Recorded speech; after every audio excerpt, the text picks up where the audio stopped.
요즘 우리는 하루하루가 불안한 가운데 갈등이 첨예한 사회 속에서 하루하루를 살아가고 있습니다. 이런 가운데 한 해를 보내고 또 새해를 맞이하게 되었는데, 오늘 골로새서 3장 12절 이하 골로새서 말씀을 보면서 새 사람이 도대체 누군가, 우리의 신분이 어떻게 되는가, 또 새 사람이 모여서 만든 이 교회가 도대체 어떻게 섬겨야 되는가, 새 사람, 새로운 신분, 교회에 대한 말씀을 드리고자 합니다. 우리가 새롭게 되지 않고는 새로운 세상은 우리에게 찾아오지 않습니다. 새로운 교회는 내가 새롭게 되지 않고는 만들어지지 않는 것이죠. 그래서 주님이 말씀하시는 성경의 새 사람이 무엇이며, 또 새로운 사람들이 이룬 이 교회 공동체를 어떠한 자세와 태도로 섬겨야 주님이 원하시는 교회가 이 땅에 세워지는 것인가를 살펴보고자 하는 것입니다.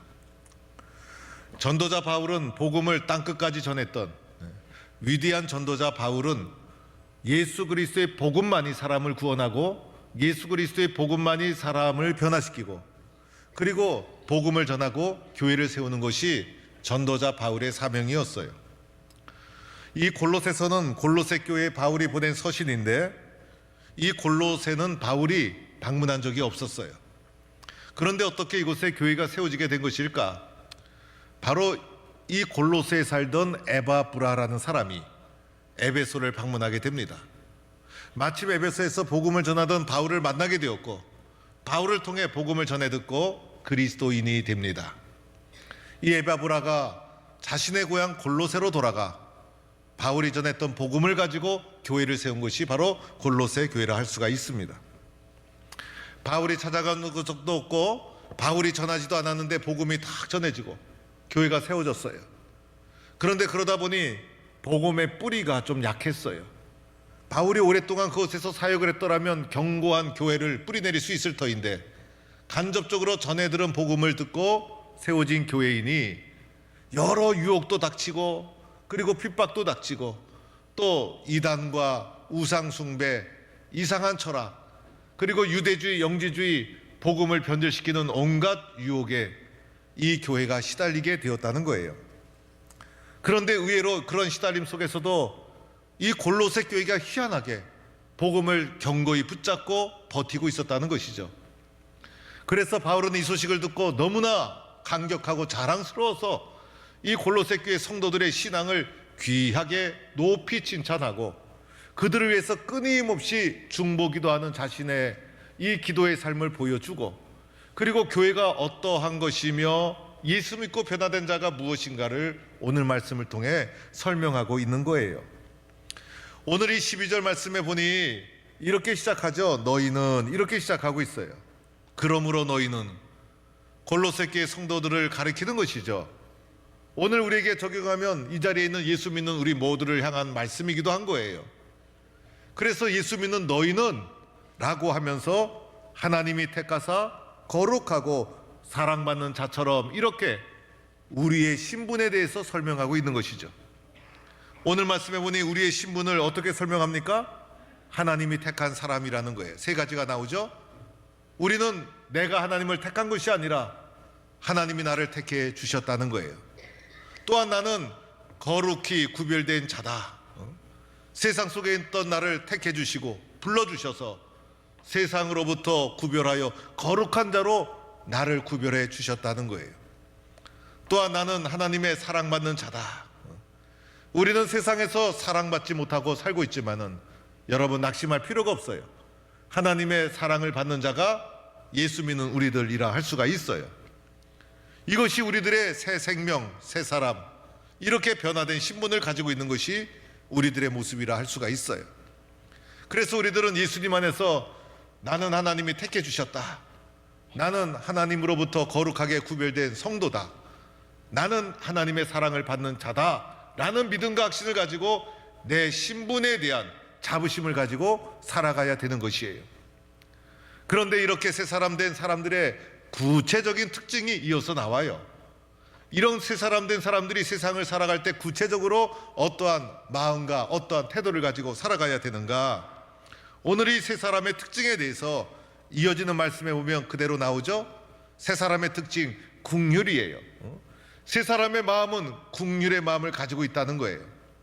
그래서 이 긍휼이라는 것은 불쌍하게 여기고 가엾게 여기는 안타까운 마음을 말하는 것이죠. 그래서 우리들은 무엇을 보든지 긍휼의 마음을 가지고 안타까운 마음을 가지고 불쌍히 여기는 마음을 가지고 살아가는 것이 새 사람 된 우리들의 마음의 상태라 할 수가 있어요. 또한 이어지는 말씀도 보니까 새 사람의 구체적인 성품 자비라고 말하고 있어요. 그래서 자비는 인자한 마음, 불쌍히 여기는 마음, 긍휼과 비슷하지만은 자비하면 좀 더 사랑의 마음이 추가된 마음, 그리고 사랑으로 가엾게 여기는 그런 마음을 자비의 마음이라 할 수가 있는 것이죠. 또한 세 사람의 마음의 특징이 뭘까? 오늘 말씀 보니까 겸손한 마음, 이 모든 게 세 사람의 특징이라 할 수가 있어요. 우리 다 개인은 이런 마음으로 무장되어 있는 거예요. 겸손은 다른 사람을 나보다 높이 여기고 다른 사람 앞에서 나를 좀 낮추는 것, 다른 사람을 존중하고 배려하고 나는 겸손히 낮추는 자세와 태도를 겸손이라 할 수가 있는 것이죠. 또한 변화된 세 사람의 특징 온유, 그래서 부드럽고 친절한 마음의 자세, 그리고 또 하나 세 사람 된 마음의 상태 오래 참음. 그래서 우리들은 기다리고 인내하고 오래 참는 것이 세 사람의 마음의 상태다. 그래서 예수 믿고 구별된 사랑받는 우리들은 어떠한 사람이 되어야 하는가? 오늘 말씀처럼 긍휼과 자비와 겸손과 온유와 오래 참음으로 옷 입은 사람이 바로 우리들의 변화된 신분이라 할 수가 있는 거예요. 옷이라는 것은 그 사람의 상태를 말해주죠. 저도 오늘 강대상에 올라오면서 양복을, 넥타이를 이렇게 단정하게 입고 올라왔어요. 머리도 쫙 빗고 거울도 한번 보고. 그래서 예배당 강대상에 올라올 때 늘 올라오는 강대상이지만은 강대상에 대한 예의가 있고 성도들에 대한 예의가 있고 항상 단정하게, 어디로 가서 예배를 드리더라도 항상 단정하게 옷을 입고 성경책을 딱 들고 갑니다. 타 교단이나 타 종교단체의 행사가 있어서 갈 때는 우리 교단 성직자들이 입는 이 성이 와이사스가 십자가가 딱 그려져 있는 복장이 있어요. 그 복장을 입어서 저를 구별하고, 예전에 있는 예배에서는 가운을 입고, 그래서 그 옷을 입어서 저를 나타내고 보여주게 되는 것이죠. 오늘 말씀 보면 세 사람은 시기라든지 질투라든지 원수라든지 증오라든지 공격이라든지 이런 단어가 나오지 않잖아요. 이 모든 것은 옛사람의 모습, 이 옛사람을 다 벗어버리고 새 사람으로 옷을 딱 입는 거예요. 긍휼의 옷, 자비의 옷, 겸손의 옷, 온유의 옷, 오래 참음으로 옷 입는 거예요. 옷을 입어서 그 사람이 된 거예요. 그 사람이 되라는 것이 아니죠. 그 사람이 되었다. 그래서 나는 이렇게 변화된 새 사람이 된 줄로 믿고 우리 5가지 성품을 가슴에 품고 우리 모두는 긍휼과 자비와 겸손과 온유와 오래 참음의 새 사람으로 주님 앞에 살아가는 성도가 되기를 바랍니다. 이렇게 변화된 새 사람들이 모여서 이룬 것이 바로 교회라고 할 수가 있어요. 그런데 새 사람이 되었지만은 교회를 섬기다 보면 불만이 생길 수 있고 불평이 생길 수 있잖아요. 불평, 불만 없이 교회를 한 번도 교회를 다니면서 불평 한 번 한 적 없다라는 사람은 아무도 없을 거예요. 하나님의 교회는 온전하지만은 연약하고 부족한 사람들이 모여서 이룬 공동체이기 때문에 사람의 부족함 때문에 불만과 불평이 생길 수가 있어요. 그것이 바로 교회라고 할 수 있어요. 특별히 열심히 있는 곳에 상처가 되고 열심히 내다 보면 불평이 생길 수 있고, 그 불평과 불만을 잘 해결하지 못하면 교회 갈등으로 비화가 되고, 그런데 이 문제를 어떻게 해결할까? 불평과 불만이 생겼을 때 대부분 사람들은, 옛사람은 상대방에게 문제가 있다고 생각을 해요. 그런데 오늘 말씀을 보면 상대방이 아니라 나에게 문제가 있다, 나를 성찰하는 기회로 삼아야 되는 거예요. 그리고 나에게 이렇게 생각해야 됩니다. 오늘 말씀 보니까 서로 용납과 피차 용서의 길을 선택하라는 거예요. 그렇죠, 여러분? 그래야 되어지는 것이죠. 왜 그랬을까요? 우리는 새 사람이고 우리가 섬기는 이곳은 교회이기 때문인 것이에요. 용서와 용납을 하면서 기억해야 될 것이 있죠. 나 또한 용서받은 자라는 사실을 기억하는 거예요. 잊으면 안 되는 것이죠. 내 신분이 무엇인지, 내가 왜 이곳에 있는지, 우리가 모인 이 공동체가 어떤 공동체인지, 나는 용서받은 경험이 있다는 사실을 잊지 말아야 돼요. 주님이 나를 용서하지 않았더라면 내가 어떻게 주님 앞에 설 수 있었을까? 주님의 용서 속에는 주님의 십자가의 피 흘림이 있다는 사실을 기억해야 되는 거예요. 용서의 은혜를 받은 내가 주님 앞에 교회를 섬기면서 서로 용납과 피차 용서의 길을 선택하는 거예요. 그리고 나서 그 위에 사랑으로 덮는 것이죠. 사랑보다 더 위대한 것이 어디에 있을까? 그래서 이 사랑이 우리 모두를 불완전하지만은 사랑이 온전하게 매는 띠가 되어지는 것이에요. 마지막은 사랑이고 사랑으로 우리를 묶어야 되는 것이에요. 그래서 교회를 섬기면서 우리는 마음속에, 내 마음속에 사랑이 있는가? 나는 사랑하고 있는가? 주님의 사랑이 내 속에 살아 숨쉬고 있는가를 늘 점검해 보아야 되는 거예요. 사랑은 뭐죠? 사랑은 상대방이 있는 거예요. 자기 혼자 사랑하는 것은 짝사랑, 이것은 상처가 되고, 자기 혼자 일방적으로 살아가는 것은 다른 사람을 불편하게 하는 것이고, 그래서 사랑은 상대방을 존중히 여기고, 오늘 말씀 나온 것처럼 긍휼과 자비와 겸손과 온유와 오래 참음으로 존중히 여길 때 사랑의 소통이 주어지는 것이고, 사랑이 열매 맺는 것이고, 그래서 사랑을 온전하게 맺는 띠다. 사랑보다 위대한 것은 없다. 왜 우리가 이러한 공동체를 세우고 이러한 길을 걸어가야 되는가? 새 사람이기 때문에, 그리고 우리가 섬기는 교회는 새로운 교회이기 때문에, 주님의 교회이기 때문에 우리는 그렇게 교회를 섬기는 거예요. 교회를 섬겨도 세상 스타일로 섬겨서는 안 되는 것이죠. 오늘 성경에 나오죠. 교회를 어떻게 섬겨야 되는가? 사랑으로, 용서로, 용납으로. 이렇게 새 사람은 이렇게 교회를 섬겨야 된다는 거예요. 사도 바울만큼 위대한 사람이 없을 정도로 위대한 전도자였어요. 사도 바울의 옛 이름은 사울이라는 이름이었어요. 사울이 청년이었을 때는 율법에 열심히 있는 정의감에 불타는 사람이었어요. 율법을 통해서 하나님을 믿었던 사람이고, 율법을 잘 준수하는 것이 하나님을 잘 믿는 것이라 생각을 했어요. 율법의 잣대로 사람을 정죄하고 판단했어요. 그러다 보니 예수 믿는 사람을 미워하게 됐어요. 예수는 율법을 완성하러 오신 분인데, 율법주의에 사로잡혔던 청년 사울의 눈에는 예수야말로 율법을 폐하는 사람으로 보였던 것이죠. 율법적 정의감으로 사람을 정죄하고 핍박하고 예수 믿는 사람을 잡아 죽이고, 그리고 심지어는 다메섹까지 원정 가서 예수 믿는 사람을 핍박하게 되어집니다. 다메섹은 시리아의 수도, 얼마 전에 시리아가 멸망하고 말았죠. 여러분, 국가도 영원하지 않다는 것을 우리는 기억해야 돼요. 그 먼 곳까지 율법적 정의감에 불타올라서 예수 믿는 사람은 율법을 피하는 잘못된 사람이라 정의감에 불타서 예수 믿는 사람을 핍박하기 위해서 다메섹으로 가는 도중에 이 사울이, 청년 사울이 부활하신 예수님을 만나게 되어집니다. 그의 가슴 속에 사울아, 사울아, 나는 내가 핍박하는 예수다라는 음성을 듣게 됩니다. 그 음성 앞에 자신을 성찰하게 되어집니다. 그가 만난 예수님은 어떤 예수님이십니까?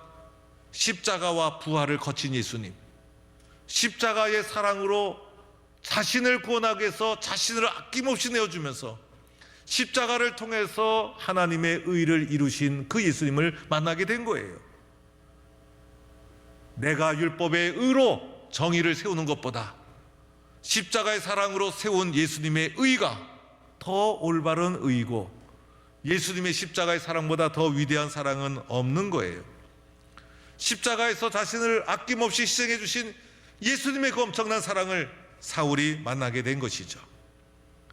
그래서 사울은 율법적 정의감으로 의를 이루려던 길을 포기하고 하나님의 의를 이룬 십자가의 사랑을 전하는 사도로 변화가 되어지는 거예요. 그전에는 판단하고 정죄하는 자였지만은 이제는 복음을 전하다가 매를 맞아도 감사, 복음을 전하다가 감옥에 갇혀도 감사, 복음을 전하다 굶주려도 감사. 주님의 사랑에 비하면 이 모든 것 아무것도 아니다. 사랑만이 온전하게 매는 띠다. 그리스도의 사랑보다 더 위대한 것은 없다. 우리는 십자가의 사랑을 믿는 자이기 때문에 세상의 그 어떤 사랑보다 위대한 사랑을 드러내고 나타내는 하나님의 사람, 주의 몸된 교회가 되어야 한다는 거예요. 교회의 저력은 딴 것이 아니죠. 어떤 교회 가보면 우리 교회는 재정이 튼튼합니다. 우리 교회는 박사가 많습니다. 우리 교회는 사업가가 많습니다. 여러분, 그 모든 것 세상적인 기준이에요. 교회의 저력은 사랑의 크기에서 결정되는 거예요. 우리 교회가 예수 그리스도의 사랑을 크게 드러내는 쓰임받는 교회가 되기를 축원합니다. 그리고 또 하나가 있죠. 평안이에요. 평안. 평안으로 한 몸 부름받은 것이죠. 한 몸을 이룬 우리들이 평안을 이루어야 한다는 거예요. 그것보다 더 소중한 것이 없다는 것이고, 이것이 말하는 교회라고 할 수가 있는 거예요. 교회 하면 사람들은 어느 교회는 이런 일을 했어, 어느 교회는 이렇게 큰 위대한 일을 했어, 그래서 위대하고 큰 일을 한 교회를 큰 교회, 위대한 교회라고 말할 수가 있어요. 저는 그 부분에서 일정 부분 동의를 합니다. 큰 교회만이 할 수 있는 위대한 일이 있고요, 큰 교회가 감당해야만 되는 크고 훌륭한 일이 있어요. 그런데 하나님의 교회는요, 큰 일을 해서 위대한 것이 아니라 하나님의 교회는 존재하는 것 자체가 위대한 거예요. 하나님의 교회는 이 땅에 하나님의 말씀에 순종해서, 새 사람 된 우리가 하나님의 말씀에 순종해서 사랑이 넘치고 평안이 넘치고 긍휼의 마음이 넘치고 은혜가 넘치는 교회를 세우고, 그 교회가 이 땅에 존재하는 것 자체가 위대하고 큰 일이에요. 그 하나님의 교회 속에서 이루어지는 변화된 사람들의 모습, 사람들에게 주어지는 용기, 사람들에게 주어지는 치료와 은혜를 여러분 상상해 보셨습니까? 교회만이 사람을 만들고 사람을 세우는 거예요. 그래서 주님이 원하는 그 교회가 우리는 되어져야 되는 것이고, 그러한 교회를 세우는 것이 가장 위대한 일이에요. 그런 교회가 세상을 변화시키게 되는 것이죠. 그러면 우리는 이러한 교회를 어떻게 우리가 이룰 수 있을까? 주님, 나도 그런 교회가 되고 싶어요, 나도 그런 교회를 이루고 싶어요 라는 마음은 다 있지만은 어떻게 하면 그런 주님이 원하시는 교회를 함께 이루어갈 수 있을까? 오늘 말씀에 나와요. 첫째는 우리의 신앙의 중심에 철저하게 예수님 중심으로 신앙의 길을 걸어가야 되는 거예요. 우리의 신앙의 중심에 누가 있어요? 예수님이 있어야 되는 거예요. 우리의 신앙의 중심에 내 욕심이 있어서는 안 되는 거예요. 나의 야망이 있어서도 안 되는 것이고, 철저하게 예수님 중심. 그래서 오늘 17절에 이렇게 말씀하죠. 무엇을 하든지 말에나 일에나 다 누구의 이름? 예수의 이름으로 하라. 무엇이든지 예수의 이름으로 하라. 예수님이 내 신앙의 중심이라는 것을 기억하고 예수님이 교회의 주인이라는 것을 우리는 기억해야 합니다. 예수님 때문에 새 사람이 되었고, 예수님 때문에 부르심을 받았고, 예수님 때문에 교회의 지체가 되었음을 기억해야 합니다. 무엇을 하든지 예수님의 이름으로 섬기는 것이고, 무엇을 하든지 예수님이 주시는 능력으로 하는 것이고, 예수님의 마음으로 감당하는 것이고, 예수님의 겸손으로 오늘도 주님 앞에 섬기고 이 길을 걸어가는 거예요. 예수님의 심장으로 섬기고 살아가는 거예요. 우리의 모든 중심에 누가 있습니까? 예수님이 있음을 고백하고 선포하고 결단하는 성도가 되기를 축원합니다. 그럴 때 하나님 안에서 내가 귀하게 쓰여지는 하나님의 사람이 되는 것이고, 우리 교회가 하나님의 교회로 세워지게 되는 것이에요. 두 번째로는 하나님께 감사해야 되는 것이죠. 오늘 말씀에 나와요. 16절에도 감사하는 마음으로 하나님을 찬양하고, 17절에도 하나님 아버지께 감사하라, 15절에도 너희는 또한 감사하는 자가 되라. 그래서 우리의 신앙의 중심에 하나님 감사합니다, 하나님 감사합니다, 하나님이 하셨습니다, 이런 마음이 늘 끊이지 않아야 되는 것이에요. 어느 날 내 마음속에서 내가 했구나 라는 마음이 들어오면 그때부터 우리는 쓰러지게 되는 거예요. 내가 했다는 것은 다 내려놓고 하나님이 하셨습니다, 하나님이 하실 것입니다, 하나님 감사합니다, 하나님의 은혜입니다. 우리 교회는 모두가 하나님이 하시는 것이고 하나님이 도와주신 결과고 하나님의 은혜로 우리 교회가 세워지고 있는 줄로 믿습니다. 모든 것이 하나님께 영광이요 우리들은 다 하나님 아래 감추어지고 하나님만 높여지면 되는 것이에요. 그것이 주님이 원하는 교회라는 거예요. 우리는 그러한 교회를 함께 세워나가는 거예요. 나라에 대해서 많은 분들이 걱정하고 있어요. 그런데 우리는 걱정하지만은 걱정만 하지 말고 기도하면 되는 거예요. 하나님, 내가 나서서 어떻게 하고 싶지만은 여러분 우리에게 무슨 힘이 있어요? 그러나 내가 할 수 있는 것 하나님께 기도하는 것. 하나님께 기도하면 하나님이 다 이루어 주실 줄로 믿고 하나님이 하시면 위대한 일이 일어날 줄로 믿고 내가 알지 못했던 일도 하나님이 다 이루어 주실 줄로 믿고 하나님 의지하며 우리는 늘 기도하는 거예요. 하나님은 한국교회와 이 민족을 절대로 포기하지 않습니다. 하나님은 우리나라와 우리 한국교회를 지켜주시고 도와주시고 놀라운 은혜를 내려주실 줄로 믿습니다. 우리는 이렇게 믿고 하나님이 다 하셨습니다. 하나님 중심의 믿음의 길을 걸어가는 겁니다.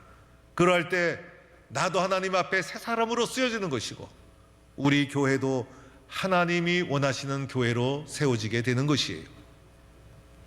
세 번째로는 하나님의 말씀이 내 속에 풍성히 거해야 되는 거예요. 오늘 말씀 그대로 나오죠. 16절 말씀, 그리스도의 말씀이 너희 속에 풍성히 거하여 하나님의 말씀이 풍성하게 하나님의 말씀이 내 마음속에 가득 차게 풍성하게 차고 넘쳐야 되는 거예요. 그래서 말씀대로 믿고 말씀대로 순종하고 말씀대로 될 줄로 의지하며 살아가는 거예요. 말씀의 능력으로 뚫고 나가고 말씀의 능력으로 인내하고 말씀의 능력으로 겸손히 나를 낮추고 오늘 이 골로새 교회는 바울이 찾아가지도 않았어요. 에바브로를 통해서 전에 들은 말씀만 붙잡고 교회가 생기고 성도가 생겼던 거예요. 말씀 중심으로 믿음의 길을 걸어가는 거예요. 하나님, 말씀을 풍성히 나에게 허락해 주옵소서. 사모하는 심정으로 하나님 앞에 새해를 달려가는 거예요. 저는 25년도를 묵상하면서 하나님, 25년도를 지혜롭게 잘 살아야 되는데 어떻게 해야 될까요? 그러던 차에 하나님이 저에게 잠언의 달로 지키면 어떠냐라는 감동을 주셨어요. 잠언서도 31장 1월 달도 31일 하루에 한 장씩 읽고 쓰면 참 좋겠구나. 잠언은 성경에 있는 가장 지혜로운 책. 오늘 이 잠언을 읽을 때마다 어떻게 하면 나는 하나님의 지혜로 나의 몸과 마음을 다듬을 수 있을까?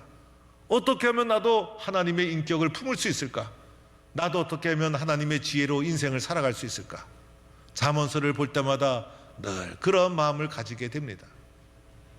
하나님, 잠언서로 한 달 25년을 시작하면서 지혜의 말씀으로 내 마음을 가득 채우면 25년을 하나님의 지혜로 살아갈 수 있지 않겠습니까? 25년을 하나님의 지혜와 명철로 뚫고 나가지 않겠습니까? 잠언서의 말씀으로 무장해서 기도하면서 달려가면 25년도가 우리의 인생의 가장 값진 해가 되지 않겠습니까? 이런 감동이 마음속에 왔어요. 1월 달에 잠언 읽고 쓰는 이 운동에 우리 성도님들 기도하는 마음으로 다 동참했어요. 우리 모두가 하나님의 지혜로 가득 찬 말씀이 풍성한 하나님의 사람이 되는 거예요. 하나님이 원하시는 삶의 지혜로 인생의 어려움을 헤쳐나가는 거예요. 잠언은 하나님의 지혜가 쓰여진 책. 이 운동에도 우리 성도님들 다 동참해 주세요. 송구 영신 예배 31일 그날 오시면 여러분 잠언 노트를 여러분이 받을 수가 있을 거예요. 오늘 우리는 나는 새 사람이다. 나는 새 생명을 얻은 자다. 그리스도 예수 때문에 새 사람이 되었다. 나에게는 주님이 주신 긍휼과 자비와 겸손과 온유와 오래 참음으로 옷 입은 새 사람이다. 나는 교회를 섬겨도 믿음의 길을 걸어가도 철저하게 예수님 중심, 하나님께 영광, 말씀 중심으로 살아가겠다. 이런 결단을 통해서 주님이 기뻐하는 그 교회를 함께 세워나가는 복된 성도가 되기를 간절히 축원합니다.